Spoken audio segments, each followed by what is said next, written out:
Trafalgar Meeting, Sketches and Monologue, Part 2, by Ayed Hindi. Chapter 7, The Announcer. On their way in the mid of the third day into his escapee, King Otto fell unconscious on the back of his horse, suffering from heat, hunger, and exhaustion. He was carried away while clinching the horse neck to a place nearby. He woke up when the smell of hot food passed through his nose. Otto felt groggy and disoriented while squinting around to find himself lying on a bed in small, untidy room. A woman voice. "Do you feel better? Drink this wine. It will help you." She handed him a glass full of red wine. Otto moved up and sat on the bedside. "Thank you, pretty lady. I need it," the king said. "My name is Otto. What's yours?" "My name is Fiona. I've prepared a delicious pork stew." "Otto, enjoy it while it's still hot. You looked poorly when your horse brought you here. Clever stallion. I have to look after you on behest of my landlady. She told you're one of our best clients. Don't worry about the animals. The horse and the donkey are in the stable. They've got loads of fodder to devour." Fiona said. "Yes, my horse is like a driverless car." Glitch. Print. I did not understand what you said. System exit. Sorry, I'll resume the right broadcasting. The radio said, and the story continued. "I can hardly recollect, Fiona. Can you tell where I am if you don't mind?" Otto said while he was eating his meal. "In our lovely Cocks and Bulls Inn. You must have remembered now. It's the best in outside Athena." Fiona said, "Sorry about the cluttered room. It was the only one available when you arrived." "Yes, I forgot to book in advance," Otto said, grinning. The door opened, and a dark-haired, middle-aged, beautiful woman burst in swiftly. "You're late this time, Otto," said the woman and signaled with her head to Fiona to leave. "Dear Magi, your food is delicious and the wine is sleek and buttery." Otto said, "You look fine and gorgeous as ever. I missed you." Magi sat next to him on the bed. "What happened to you, my lord?" Magi said, "Unsought misfortune. I hope the matters will get better once I reach my purpose. But Magi, you need to keep my presences here our secret." Otto said, "No one knows you're here, except for Fiona. She's very young, new to this place, and won't recognize you on this state." Magi said, "Do you know where you're going?" "You guessed it. The Hoyden is not far from here. My old adversaries won't be happy at all if I reached it." Otto said, "The pigs helped you once. Why would they do it again?" Magi asked oddly. "Their support has a price. I paid them generously. I'll leave tonight, my dear Magi." Otto said, "Fiona will prepare you the bath and clean apparels, but promise me to return here once you settle the matters." Magi said. She left the room in haste and Otto continued consuming his meal. After a period of time, Fiona entered the room in brisk. "Sire, your bath is ready," Fiona said. "I've prepared clean clothes to wear after the bath." "You are a fine, courteous girl," Otto said. "I want to see next time when I visit the inn." Fiona answered with blushed cheeks, "I'll be here, sire, I promise." "She reminds me of lovely sex robot," the radio said. Glitch. Print. I did not understand what you said. System exit. Sorry, I'll resume the right broadcasting. The radio said, and the story continued. Chapter 8. The Announcer. Otto has left the inn with his pals, Micho and Metis, late in the evening of the same day on his way to reach Hoyden Forest. No time to waste, comrades. We received a heavenly boost from Magi and Pretty Fiona. Otto said, it shouldn't be difficult to find our way towards there despite the darkness. After a few hours of riding, listen, dear animals. I can hear the roar of the water stream, and that's our guide to the Hoyden Forest Gate. We're very close to end our horrendous journey. Otto said, we must follow that water path. Hurry up, my dear companions. They walked alongside the brook. The image reflection of moonlight has turned the river into a shiny silvery stream and ushered Otto towards his purpose, the forest gate. But after a short ride among the wood, they stopped short of making ingress into that forest. That is the Hoyden Forest. We've reached our destination, but it's dark and drab in there. Therefore, we can't proceed further until the sun breaks out and the light will lead inside. We'll stay here until then in this forlorn spot, but dread none though, and no overly panic. We'll wait here. Otto said. He dismounted from the horse, tied the horse and the donkey to a tree, and sat on a podium. What you see here, dear companions, is used to be my own land. I had to forfeit it to gain my throne back. Wonder what they will demand this time. Otto said. Sigh. Otto slept for few hours and wakes up in the early morning of the fourth day of his escapee, upon the arrival of a short, bald and bearded, scruffy man in his obsolescence, who approached the king from behind. Good day to your royal highness. Nice to meet you, sire. I'm here at the request of the pigs to invite you in. Would you follow me, sire? The old man said. Who are you, my friend? Otto asked after he was jolted from the sudden appearance of the old man. I am proudly Joseph, the arch-chancellor, the gatekeeper and the servant of the gorgeous, wise, rotten-cheeks pigs. Joseph said, I thought you're the Pan, the god of the forest. Never mind. You said the pigs are waiting for me?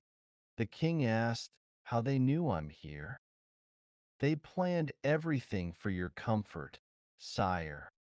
I meant your fame preceded your glorious arrival. Joseph said, but I gave them all of this huge land last time when I meet them. Isn't enough? The king said, oh, I forgot they are pigs.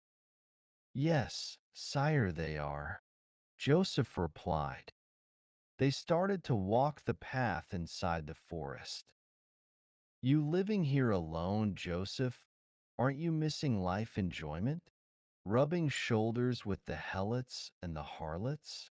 You can't expect many hustlers around here. You must be a disjoined, self-contained person.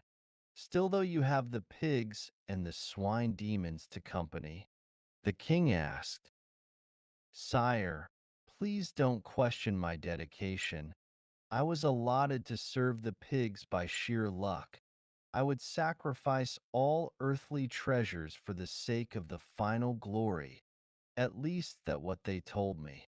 Joseph said, I wish I had many of you in my palace. I won't be suffering this torment at the moment. The king said, after a long walk inside the forest, they finally reached their destination, a large strip of land bordered by rows of trees and stream of water. There was a large wooden shack and a stable-like building. Sire, welcome to the oracles, the delightful pig's royal den. I need to remind you to take off your shoes once you've been admitting inside. Joseph said.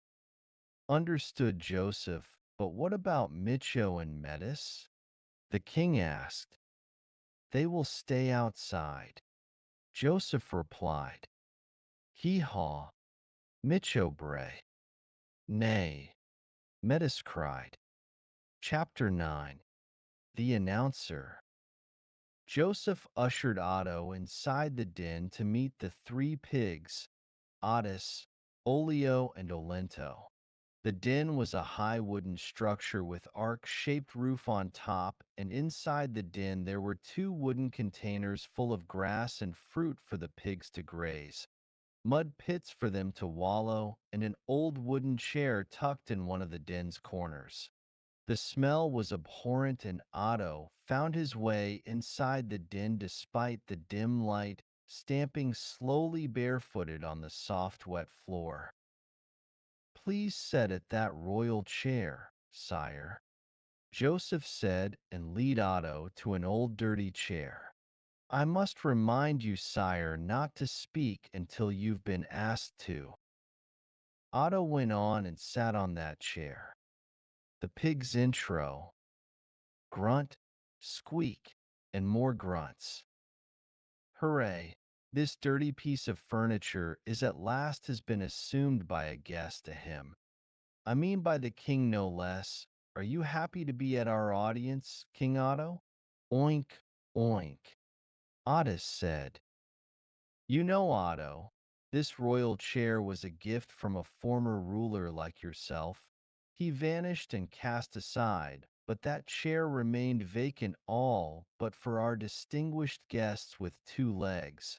Hence we may pass judgment accordingly. How you feel now? Olio said. Jubilant and triumphant, I presume, back from near death to be most likely crowned again, albeit to a hollow crown.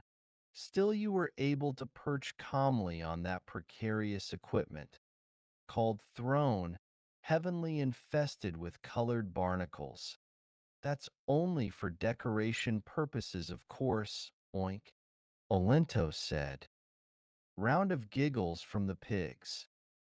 Alas, it's not luxurious substitute to the one you had willingly abandoned. Perhaps it's more like a strained relocation within your own vast kingdom premises at large. Otis said.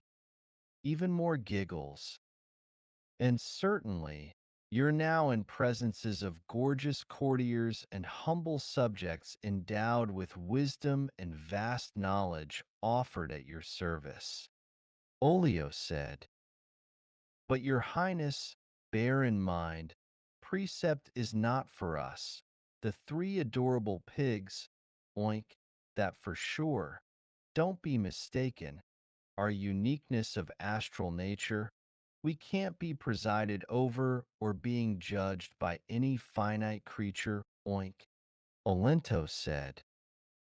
Though, without a feint of doubt or a shred of hesitation, we can be a very sweet and bitter company at the same time, a friendly foe, more akin to of a savor wormwood you can't live without, sadly. Otis said, we love everyone, as you must have noticed, and we have huge empathy upon every other creature, including humans. Olio said, of course, the way we convey and utter our own sympathy is varied to the customary norms of the casual senses, and you shall be most likely astounded and aghast. But more probably, you will adore us, however. You should welcome our yearning to your empty heart, and surely you will get acquainted to our diverse point of view. Olento said. Undoubtedly, you came imploring us, since we have the supremacy and our power can influence the world even though we're here unassumingly residing in this den. Olio said, you're the pig. Otis said, no, you're the pig. you have a beard. Olio said, we are all the adorable rotten cheeks pigs. Olento said, round of giggles from the pigs. After the pig's intro, Otto was allowed to speak with a nod from Joseph. May I say, dear oracles, King Otto said, I've been privileged to be at your presences in this insightful moment of my life, despite the unbearable malodor and the indescribable stench inhabiting the space around us. Can I propose a personal request? Absolutely, dear Otto. But before you utter any stupid word that we might not entertain, tell us what you think about the pigs. Do you like your counselors being as such? Tell us your true feeling. Don't you hide anything, dear Otto? Ottis said, Dear pigs, my people adore you. The king said, Oink, oink. The pigs, you exist in every corner where my people lives, either alive or dead, and in our celebrations you're first in the pot, and then on the top of the dining table next to us. I mean, besides us, we can't survive without your delicious meat. I mean your genteel character, true nature, and greedy attitude. It's an inspiration to learn from you. The king said, more giggles and then cackles. Please, Otto, it's not the proper time to be smart, or pretend to be, however. What concern your request? It might be worth listening to, and we will endeavor outmost to minimize your awkward status quo in order to match your earnest plea. What do you want? Ottis asked. Wait, before your plea. Olio said, we want food. I can bring the food if Joseph knows where it's. Otto said as he wanted to go out and have a fresh breath of air before he faints from the stench. Ottis shouted, Joseph, the rotten vagrant. Wonder what he knows. Probably no more than when the cold wind might bellow, cursed since birth endlessly, allotted upon us by a vague, distant tyranny, compounded tragedy in his own destiny. In oblique gloom and sour melancholy, though on such a bright day, with no odious act of deceit or treachery, and therefore you are here between us, among the true gracious and the real nobility. We shall bestow some of our sympathy and most proper modesty. Our tongues are in reality utterly divine and purely sublime. As for the wisdom we've kindly acquired, is in fact a bequeath of heavenly divine. Hence our existence in this world is surely perpetual and unyielding to any kind. Thus, to answer your piquant query, King Otto, is simply would be agonizingly monotonous and vainly futile.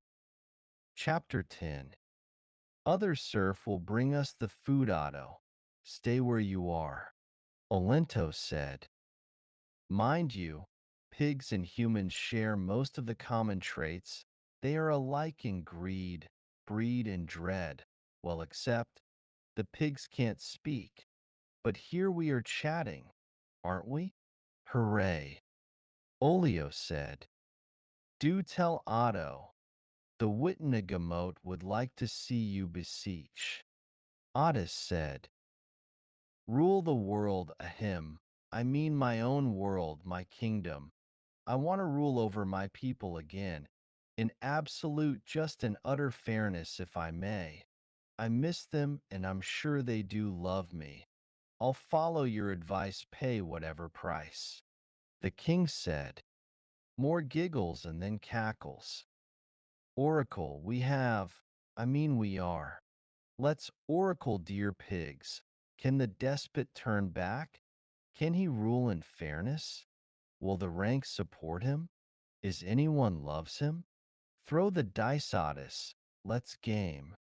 Olento said.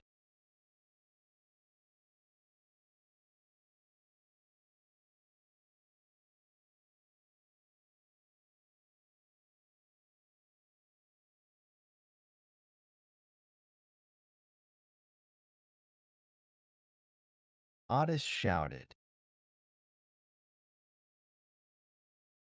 No, the dice aren't yet sufficed.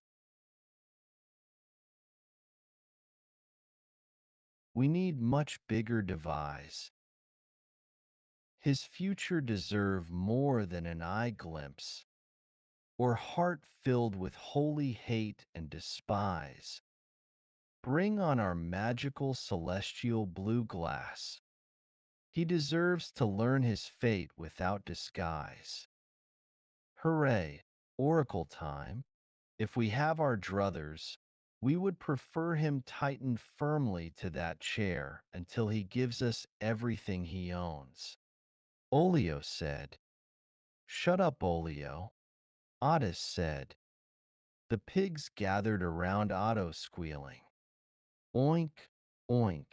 What's your offer, dear Otto? What's your life price? We had this land before. That's great, but we want even more and more. Otis said, I brought you bags full of precious diamonds and gold. Otto said, diamonds for pigs. Ha oink. Olio said, dear pigs, he has nothing to offer, oink. Otis said, but maybe we can still help him. Lay here Otto among us into the soft muddy pits. We'll therefore bequeath our sympathy upon you. Olio shouted, your fate will be tethered to ours, and you'll be safe in victories. Otto leaned down and prostrate with clasped hands as the pigs started to circle around him, rhyming a eulogy. Greed induced sweet lush dream. Spin living dipped in pearl cream. When the wind has sudden change, and rivals clawed on your hidden harem, the throne ebbs far away, and your vast wealth drift in bunting stream. You lose your regards and high esteem, though fear makes your soft flesh squirm, wakes up every morning crying with burst of anger and raged galling scream. Where are my riches? Where's my big dream? Joseph, tighten him up, Olio said. Otto jumped suddenly after he realized it's going to be a dreadful end for him.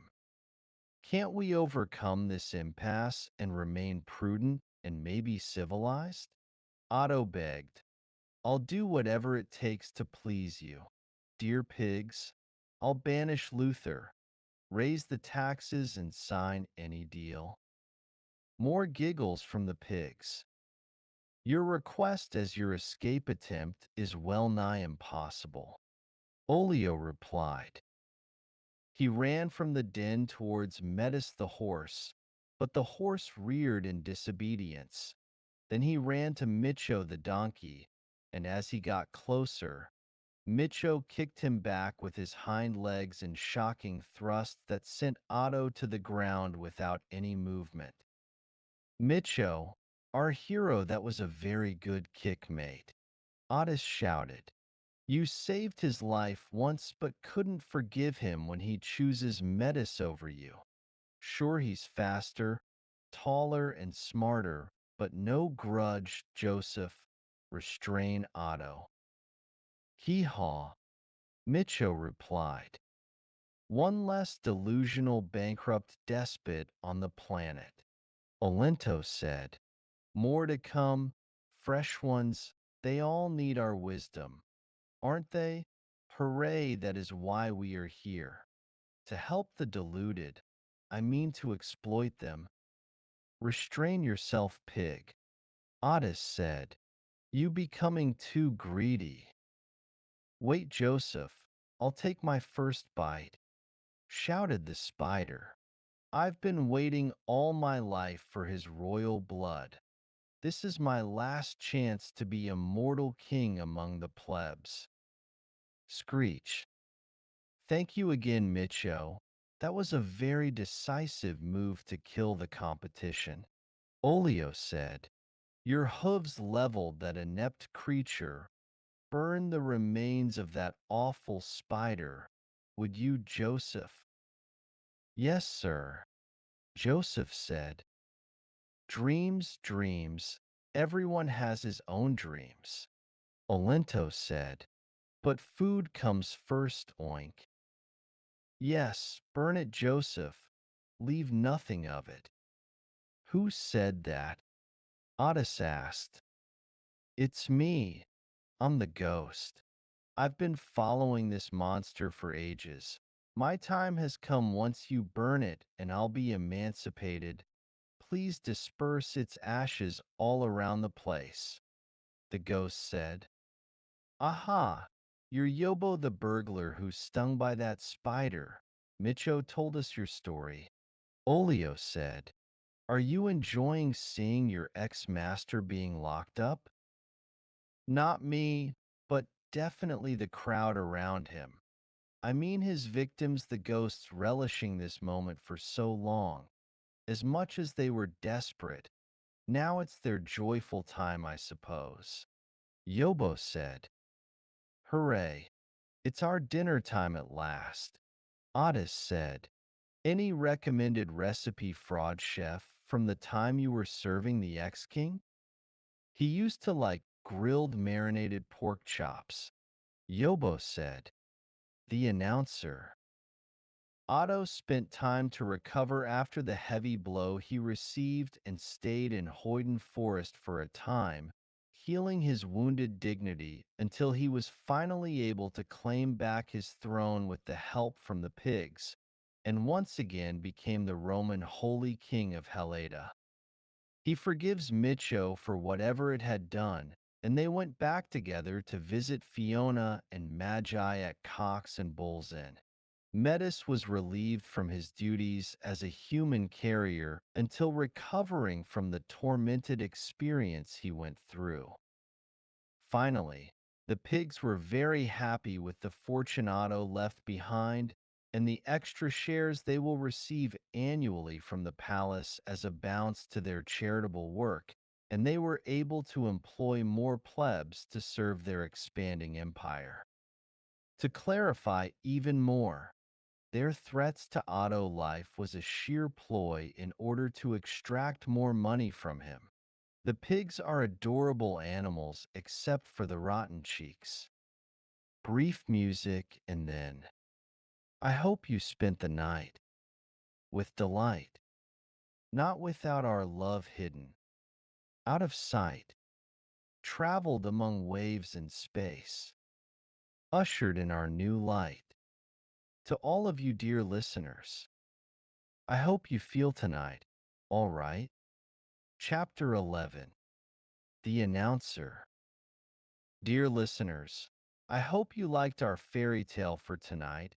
It was the first attempt from our AI to compose a literature narrative on live broadcasting without editing, and surely we welcome your feedback on the substances of that imaginative story. After all, consensus what hold us together. Next program should be more exciting for everyone. It will connect your dreams with the absolute reality, and you won't be miss us day and night.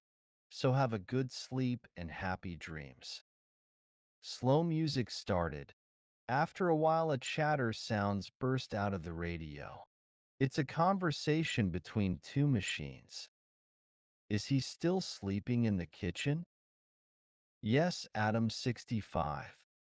What makes you so sure? I've connected his phone to our network. I can hear him snoring and at the same time measure his heartbeat, which is in resting mode, and also the neural transmission from the brain. everything under control, Adam 65. It must be uncomfortable to spend the night sleeping on wooden chair. That perfume you've sent knocked him off totally. Was it necessary to perform this process? That's the orders, Adam 65. He needed to be subdued to pass on the information. I don't have the whole orders in my journal. Would you repeat it briefly, Adam 67?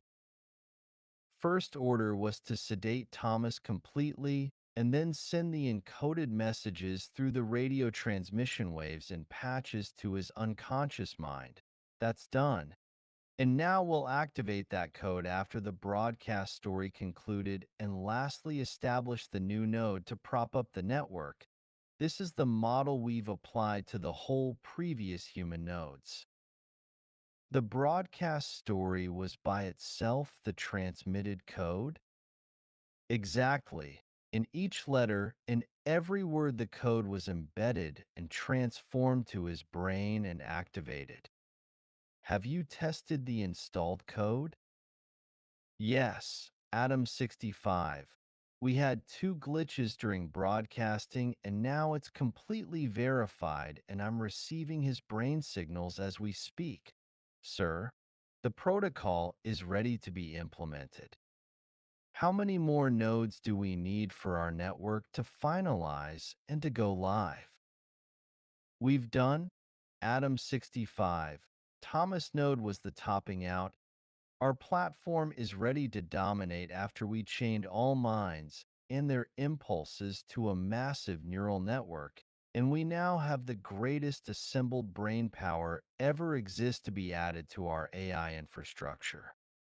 Can their minds reject or even object the protocol? No, sir, not possible. They will get only what they need until their final demise. At last, our great program will go live. We've learned a lot about those humans, well, except for pleasure and pain. Chapter 12.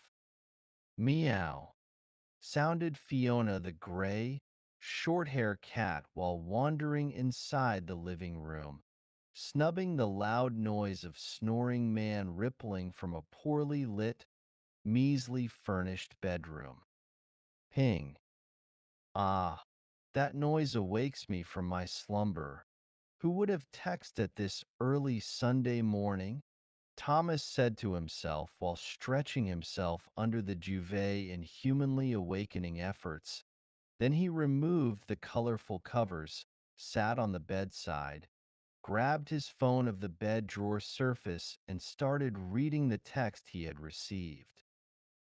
Good morning, Thomas. After scanning the details of your stored resume on our database, we think you're a fantastic candidate for the new post in our international service network. The position has an extensive benefits package, including double the wages you've requested. Your rule would be dynamic and energetic. Thought requires smart clothing and high conversational skills, which you acquire and match your qualifications. The starting date would be immediate. Thus, we hope your response would be swift and positive. Regards. After seconds of bewilderment and many comprehensions retrial, Thomas stood up and asked himself, strange offer. Seems too good to be true. Likely a joke and a very bad timing? Never mind.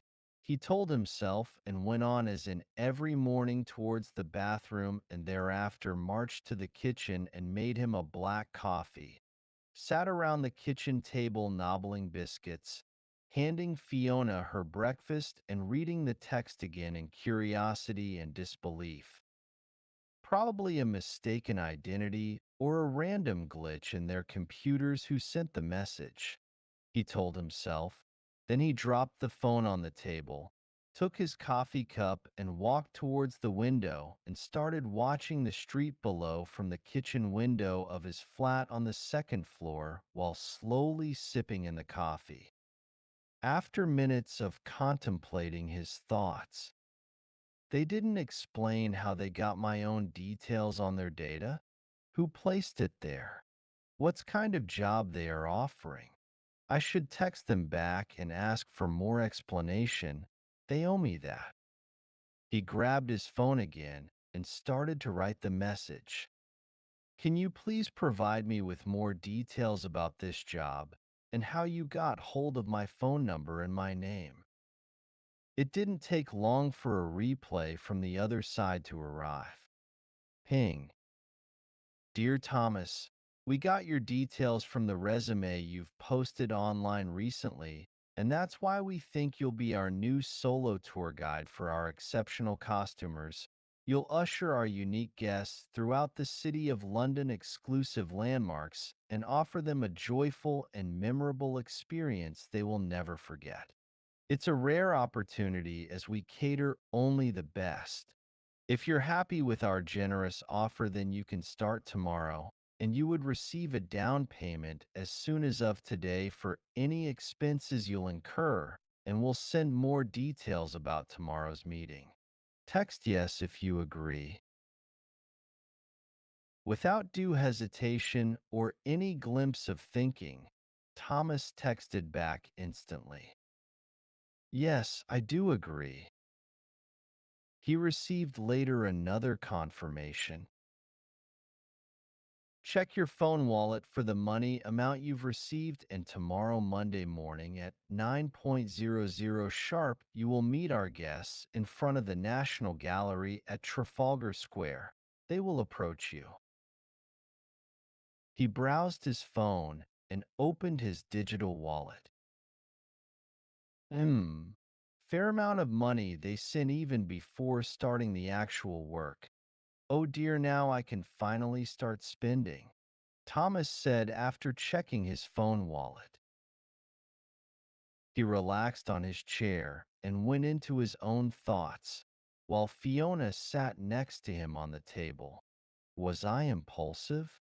Did I rush and accepted the offer too soon? Am I desperate for work? Yes, but what's tour guide supposed duties? Only walk and talk? Who are those special guests? Sure, I'll behave as a proper gentleman. Is that enough? What your thoughts, Fiona? Ping. What? Did they change their mind?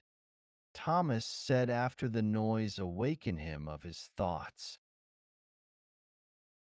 Oh, it's the calendar reminder.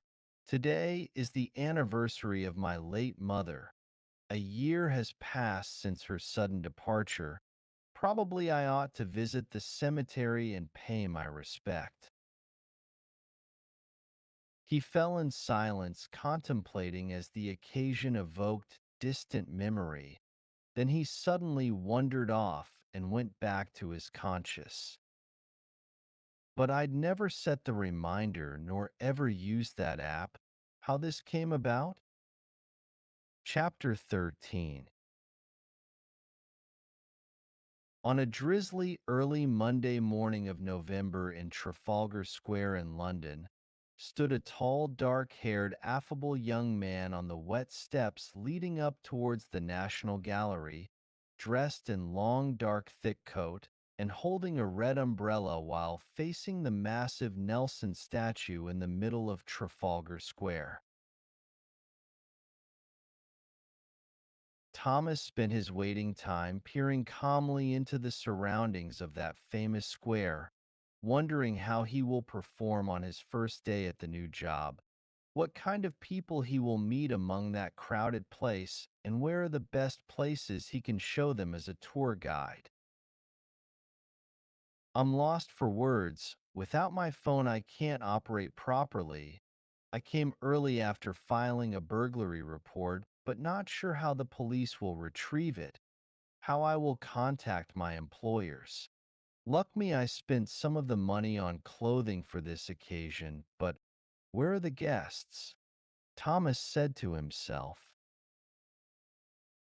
A pleasing young woman in her early 20s, dressed in rich red coat fitting her lissom figure, was moving swiftly across the square and gradually approached Thomas smiling and greeted him delightfully. Bonjour, Thomas. I'm Claudia, your guest for today. Comment allez-vous? The girl asked cheerfully while looking straight into his eyes. Bien merci, Claudia, he answered. You look marvelous in this dazzling red coat. Exceptional, he exclaimed. Merci beaucoup, mon cher, she said. I feel much better than wearing the cerement. Ha, but I'm here the first in London. Well, she turned round herself in jaunty and brisk youthful move. When the tour will start? Claudia asked while staring at Thomas's frank, kind gray eyes. Soon enough, we're waiting for more guests. Thomas answered tenderly with wide grin. Claudia opened her purse and pulled a phone and handed it to Thomas. S'il vous plaît, Claudia said. Incroyable, Claudia. I'm amazed. Thank you so much. You're an angel, Thomas said in astonishment. Je suis mon ami, Claudia answered. Thomas started browsing his phone and checked the messages and his wallet. Dobre utro. Good morning, everyone. A medium-built blond man in his late 30s dressed in casual tweed jacket and worn blue jeans shouted happily and joined the group where he stood alongside Claudia. Good morning, Igor, answered Thomas. You're always in a high-spirited and frolic person. Welcome to London, at last. Благодарю вас, thank you, Thomas. Igor said, Yes, I'm here in London in Tikonitz in the end, though I'm not feeling homesick. Igor laughed. What's the time? 9:00 o'clock London time, Igor. Thomas replied. They released me on time so I can immerse and wonder inside this beautiful place. You know I was yearning for this visit for many years. Igor said. Where you'll take us, our tour operator? Claudia asked. Ladies and gentlemen, this is my first day as a tour guide for the Reborn. Excuse my amateurish language.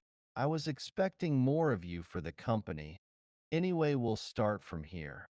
You see this magnificent statue? It's for the honor of Admiral Lord Nelson, who defeated the French and the Spanish Navy. Thomas said. Please, Thomas takes us somewhere nicer. I'm not here to listen to your history. I'm already myself a history. Claudia said. All right, we'll wake towards the Thames River, and from thereafter we'll cross the bridge towards South Bank and mingle among the living in the Christmas market. Thomas said. Beautiful. Igor said and continued. Is there fish in that river? Maybe, I don't know, but there is much too sewage deposed and even hard for fish to bear. Thomas answered. Last week I visited Istanbul, and everyone there was fishing from the bridge. Igor said. You're not hungry, aren't you? Thomas asked Igor curiously. No, haha. I wish I can eat, ha. Igor replied. The group reached the embankment and climbed the Golden Jubilee Bridge and walked alongside the railings. Wow, is that the Parliament of Westminster and the Big Ben clock tower? It's a great building, Claudia said. Yes, it looks great from the outside, Thomas answered. They continued their march and went down towards the South Bank Center. This is the Christmas market. It's free to wander through the food stalls and the various huts who offers different types of food and drinks. Thomas said, "There is no Russian food to offer." Igor exclaimed, "Don't be angry, Igor. Russia is far away from here." Thomas said, "Look over there, Thomas. They brought pigs and donkey into the market. What they intend to do with them?" "Poor creatures," Claudia asked. "Yes, that's odd.